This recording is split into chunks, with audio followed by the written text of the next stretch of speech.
আসসালামু আলাইকুম dear learners. Textile wait processing এর থার্ড লেকচারে তোমাদের সবাইকে স্বাগত জানাচ্ছি। এই লেকচারে আমরা যেসব কন্টেন্ট কভার করব তোমরা দেখতে পাচ্ছ।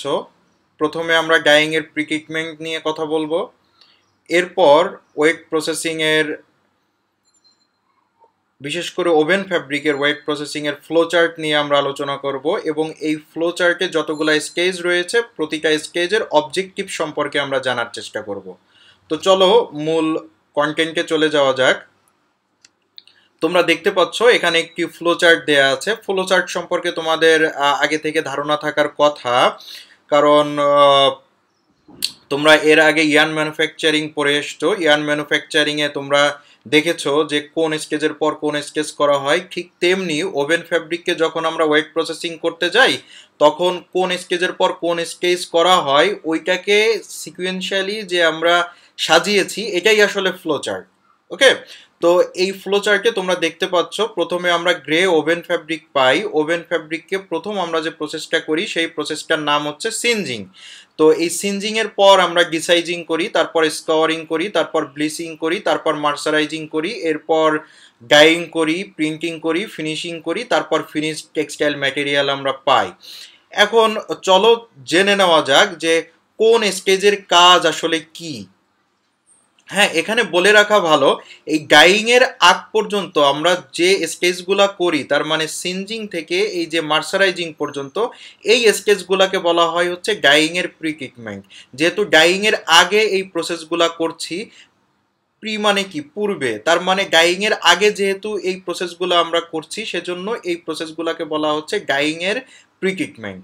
ওকে, তো চলো আমরা দেখি যে কোন স্টেজের কাজ কেমন। তো প্রথমেই যে প্রসেসটা আমরা করি গ্রে ওভেন ফ্যাব্রিককে সেটা হচ্ছে সিনজিং।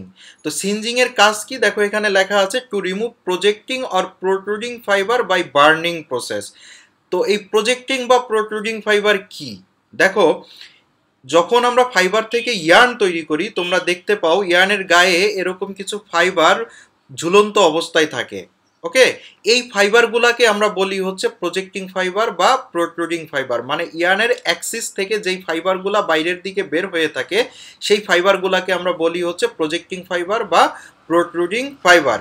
এই যে যে প্রজেক্টিং ফাইবার বা প্রোট্রুডিং ফাইবার এইটা সহ এই ইয়ার্ন দিয়ে যদি আমরা ফ্যাব্রিক তৈরি করি তাহলে তোমরা দেখতে পাচ্ছ এখানে যে ফ্যাব্রিক, এই ফ্যাব্রিকের উপর এই প্রজেক্টিং ফাইবার বা প্রোট্রুডিং ফাইবার রয়ে যাবে এবং এটা ফ্যাব্রিকের ফল্ট হিসাবে কনসিডার করা হবে। তো এইটাকে রিমুভ করার জন্য আমরা যে প্রসেসটা ফলো করি সেটা হচ্ছে সিনজিং। মানে এই যে প্রজেক্টিং ফাইবার আছে এই প্রজেক্টিং ফাইবারগুলোকে আমরা পুড়িয়ে ফেলি, পুড়িয়ে এই ফ্যাব্রিকের সারফেস থেকে আমরা ফাইবারগুলোকে রিমুভ করে ফেলি। তো অনেক সময় আমরা এই ফাইবারগুলোকে হেয়ারি ফাইবার বলে থাকি। ওকে, তো এই ফাইবারগুলোকে আমরা সবসময় হেয়ারি ফাইবার বলবো না। আমরা ইঞ্জিনিয়ার হিসাবে এই ফাইবারগুলোকে যে নামে ডাকবো সেটা হচ্ছে প্রজেক্টিং ফাইবার বা প্রোট্রুডিং ফাইবার। আমাদের মনে রাখতে হবে যদি এই প্রজেক্টিং ফাইবার বা প্রোট্রুডিং ফাইবারের লেন্থ, আমি আবারও বলি, এই প্রজেক্টিং ফাইবার বা প্রোট্রুডিং ফাইবারের লেন্থ তোমরা দেখতে পাচ্ছ এখানে এই যে প্রজেক্টিং ফাইবার বা প্রোট্রুডিং ফাইবারের এই দৈর্ঘ্য যদি 3 মিলিমিটার 3 মিলিমিটার বা তার থেকে বেশি হয়, তার মানে কি মিনিমাম 3 মিলিমিটার হয়, তাহলে সেই ফাইবারগুলোকে আমরা বলবো হেয়ারি ফাইবার। মানে প্রজেক্টিং ফাইবারের লেন্থ যদি 3 মিলিমিটারের কম হয় তাহলে সেটাকে আমরা হেয়ারি ফাইবার বলবো না। মিনিমাম 3 মিলিমিটার বা তার থেকে যদি বেশি হয় প্রজেক্টিং ফাইবারের লেন্থ, সেক্ষেত্রে আমরা ওই ফাইবারগুলোকে বলবো হেয়ারি ফাইবার। তাহলে সিনজিং এর অবজেক্টিভ কি দাঁড়াচ্ছে, যে এই প্রজেক্টিং ফাইবার বা প্রোট্রুডিং ফাইবারগুলোকে রিমুভ করা। চলো এবার পরের স্টেজে যাওয়া যাক। পরের স্টেজটা কি, ডিসাইজিং। সিনজিং এর পর আমরা ওভেন ফ্যাব্রিককে ডিসাইজিং করি। এখন ডিসাইজিং আমরা কেন করি দেখো, ওভেন ফ্যাব্রিক কিন্তু 2 সেট সুতা দ্বারা তৈরি করা হয়। তোমরা জানো এক সেট সুতা থাকে ওয়ার্প, আর এক সেট সুতাকে আমরা বলি হচ্ছে ওয়েভড। তো ওয়ার্পের সুতাকে ফ্যাব্রিক তৈরির আগে ওয়ার্পের সুতাগুলাকে কিন্তু আমরা সাইজিং করি।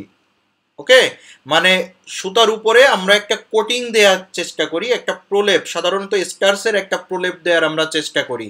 তো এই যে প্রলেপটা দিয়ে এটাকে আমরা বলি হচ্ছে সাইজিং।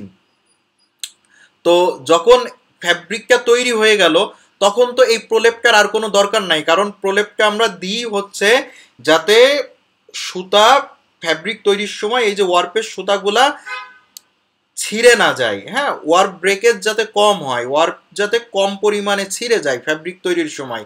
যেহেতু ফ্যাব্রিক তৈরি হয়ে গেল তার মানে ওই কোটিংয়ের আমাদের আর কোনো প্রয়োজন নাই। তো এই এখন আমরা ওয়েট প্রসেসিং এর সময় কি করব, ওই যে কোটিংটা ছিল, যে সাইজ ম্যাটেরিয়ালের যে কোটিংটা ছিল সেই কোটিংটা আমরা রিমুভ করে ফেলবো।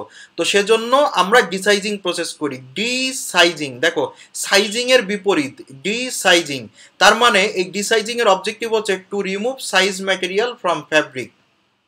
ওকে, তার মানে ডিসাইজিং করি হচ্ছে আমরা ফ্যাব্রিক থেকে সাইজ ম্যাটেরিয়ালটাকে রিমুভ করার জন্য। ওকে, এখন আসো যে স্কাউরিং। ওকে, তো স্কাউরিংটা কি? স্কাউরিং হচ্ছে যে তোমরা জানো যে ফাইবার যখন আমরা কালেক্ট করি এবং ফাইবার দিয়ে যখন ইয়ার্ন তৈরি করা হয় তারপর ফ্যাব্রিক তৈরি করা হয়, ওই ফাইবারের মধ্যে কিন্তু বিভিন্ন ধরনের ইমপিউরিটিস রয়ে যায়। ওকে, ইমপিউরিটিস মানে অপদ্রব্য রয়ে যায়। সেই ইমপিউরিটিসগুলো ফাইবারের জন্মগতভাবে ফাইবারের মধ্যে থেকে যেতে পারে, অথবা পরবর্তীতে বিভিন্ন প্রসেস করার সময় ফাইবারের সাথে যুক্ত হতে পারে। যেমন এখানে তোমরা কটনের একটা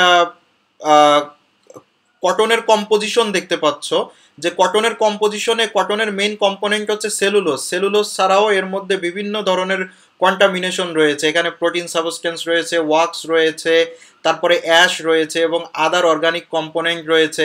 তো এই যে বিভিন্ন ধরনের কম্পোনেন্ট রয়েছে সেলুলোজ ছাড়া, এগুলা কিন্তু কটনের জন্য অপদ্রব্য বা কন্টামিনেশন বা ইমপিউরিটিস। এই ইমপিউরিটিসগুলা কিন্তু কটনের মধ্যে ন্যাচারালি আসে জন্মগতভাবে, মানে কটনের জন্মগতভাবে এই ইমপিউরিটিসগুলো কটনের মধ্যে থেকে যায়। তো এই ইমপিউরিটিসগুলোকে আমরা বলি হচ্ছে ন্যাচারাল ইমপিউরিটিস, যে ইমপিউরিটিসগুলো ন্যাচারালি ফাইবারের মধ্যে চলে আসে। এছাড়াও কটনের মধ্যে অনেক ধরনের ইমপিউরিটিস আসে। সেই ইমপিউরিটিসগুলো হচ্ছে যেমন তোমার কটনের মধ্যে কটন যখন আমরা মাঠে ঘাটে আমরা মাঠ থেকে কালেক্ট করি বা তারপরে যখন ইয়ার্ন তৈরি করি, ফ্যাব্রিক তৈরি করি, বিভিন্ন ধরনের ধুলাবালি ফাইবার বা ইয়ার্ন বা ফ্যাব্রিকের মধ্যে যুক্ত হয়। এসব ধুলাবালি কি পরবর্তীতে যুক্ত হচ্ছে, এগুলা কিন্তু ন্যাচারালি কটনের মধ্যে আসছে না। তাহলে যেহেতু এগুলা পরবর্তীতে যুক্ত হচ্ছে সেজন্য এই ইমপিউরিটিসগুলোকে আমরা বলবো হচ্ছে অ্যাডেড ইমপিউরিটিস। যেহেতু পরবর্তীতে যুক্ত হচ্ছে এই ইমপিউরিটিসগুলোকে আমরা বলবো হচ্ছে অ্যাডেড ইমপিউরিটিস। তাহলে স্কাউরিং এর কাজ হচ্ছে এই ন্যাচারাল ইমপিউরিটিস আর অ্যাডেড ইমপিউরিটিস, দুই ধরনের ইমপিউরিটিসকেই দূর করা। দেখো এখানে বলা হচ্ছে to remove natural and added ইমপিউরিটিস, তার মানে স্কাউরিং এর কাজ হচ্ছে ফাইবার থেকে ন্যাচারাল এবং অ্যাডেড দুই ধরনের ইমপিউরিটিসই দূর করা। ওকে, তো এই ইমপিউরিটিস যখন আমরা দূর করব, দেখো এটা হচ্ছে বিফোর স্কাউরিং, মানে এটা হচ্ছে গ্রে ফ্যাব্রিক। এইটাকে যখন আমরা স্কাউরিং করব, দেখো ময়লা দূর হয়ে যাওয়ার পর কিন্তু অনেকটা উজ্জ্বল দেখাচ্ছে ফ্যাব্রিকটাকে। ওকে, তাহলে এটা হচ্ছে স্কাউরিং স্কাউরিং করার পরের স্যাম্পল। ওকে, এখন আসো যে ব্লিচিং। হ্যাঁ, স্কাউরিং এর পরের স্টেজটা হচ্ছে ব্লিচিং। তো ব্লিচিং এ আমরা কি করি, দেখো ব্লিচিং এ হচ্ছে আমরা ন্যাচারাল কালারটা রিমুভ করি। আমরা জানি প্রতিটা গ্রে ফ্যাব্রিকের মধ্যেই ন্যাচারাল কালার রয়েছে। হ্যাঁ, ফ্যাব্রিকটাকে আমরা গ্রে বলি কিন্তু ফ্যাব্রিকটা ইয়েলোইশ হতে পারে, ব্লুইশ হতে পারে, রেডিশ হতে পারে, কিন্তু কমন টার্ম হিসাবে আমরা ওইটাকে গ্রে ফ্যাব্রিক বলে থাকি। তো এই যে ন্যাচারাল কালার, প্রতিটা ফাইবারের যে ন্যাচারাল কালার, এই ন্যাচারাল কালার দূর করা হচ্ছে ব্লিচিং এর কাজ। ওকে, জন্মগতভাবে ফাইবারের যে কালারটা থাকে সেই কালারটা রিমুভ করা হচ্ছে ব্লিচিং এর কাজ। ওকে, তো ব্লিচিং যদি আমরা ন্যাচারাল কালারটা দূর করে ফেলি, স্বাভাবিকভাবে ম্যাটেরিয়ালটা কি হবে, সাদা হবে।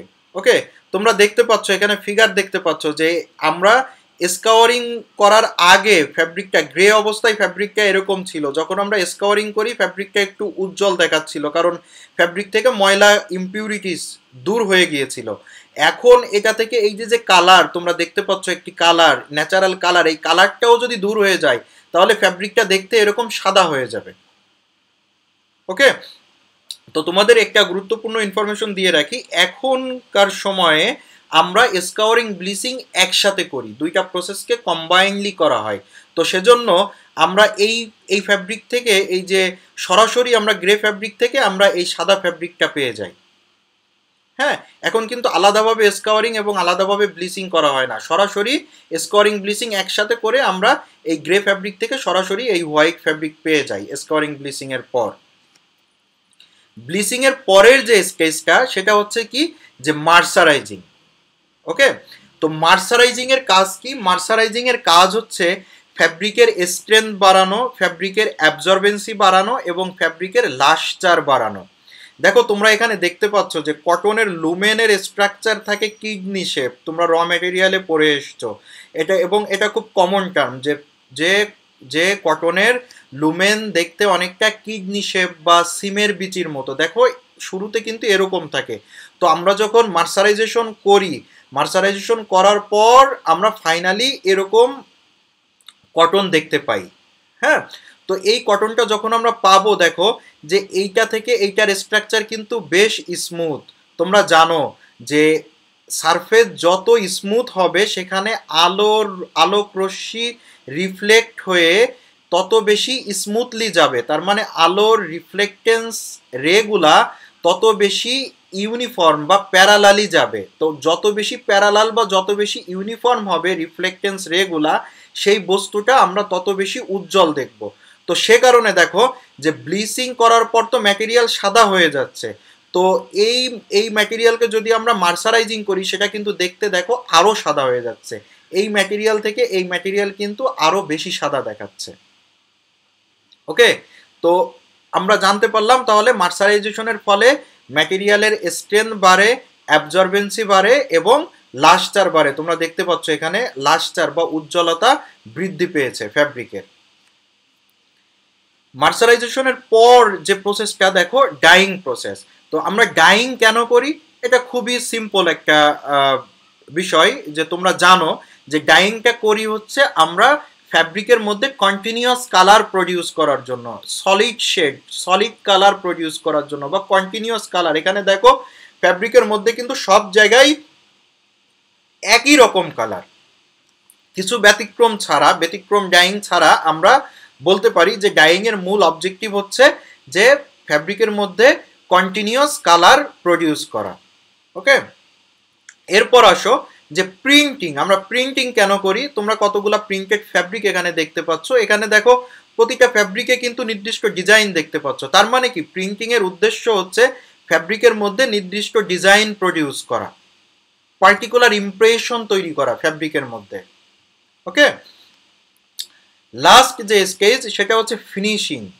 তো আমরা ফিনিশিং কেন করি? দেখো এখানে বলা হচ্ছে to add extra feature to the fabric, মানে ফ্যাব্রিকের মধ্যে নতুন কোনো বৈশিষ্ট্য যোগ করার জন্য আমরা ফিনিশিং করি।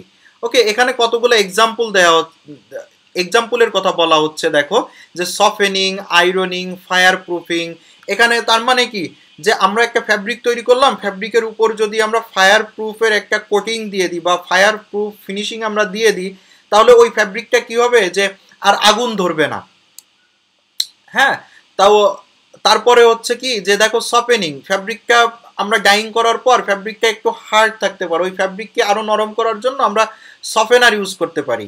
ওকে, তো এটাও একটা ফিনিশিং প্রসেস। আর কমন একটা এক্সাম্পল দেখো ফিগারে তোমাদের দেয়া হচ্ছে, যে ডাইং করার পর দেখো ফ্যাব্রিকটা কিন্তু এখানে একটু ভাঁজ হয়ে আছে। তো এই ফ্যাব্রিককে যখন আমরা আয়রন করব, ফ্যাব্রিকটা কিন্তু দেখতে অনেক স্মুথ হয়ে স্মুথ হয়ে গিয়েছে, তোমরা দেখতে পাচ্ছ দেখো এখানে। তার মানে কি, ফ্যাব্রিকের মধ্যে নতুন বৈশিষ্ট্য আমরা যোগ করলাম, আগে কুচকানো ছিল ফ্যাব্রিকটা, এখন ফ্যাব্রিকটা কি স্মুথ হয়ে যাচ্ছে। তার মানে কি, ফ্যাব্রিকের মধ্যে নতুন আমরা একটা বৈশিষ্ট্য যুক্ত করলাম। এটা খুবই সিম্পল একটা এক্সাম্পল তোমাদের আমি দিলাম। তার মানে কি, যে আয়রনিং এটাও is a kind of finishing process, যেহেতু আমরা নতুন একটা বৈশিষ্ট্য যুক্ত করছি। তো ফিনিশিং এর মেইন পারপাস হচ্ছে ফ্যাব্রিকের মধ্যে নতুন নতুন বৈশিষ্ট্য যুক্ত করা। তো এই পর্যন্তই ছিল তোমাদের থার্ড লেকচার। নেক্সট লেকচারে তোমাদের সাথে দেখা হবে, কথা হবে নতুন কোনো কন্টেন্ট নিয়ে। সে পর্যন্ত সবাই ভালো থাকো। Thank you so much. আল্লাহ হাফেজ।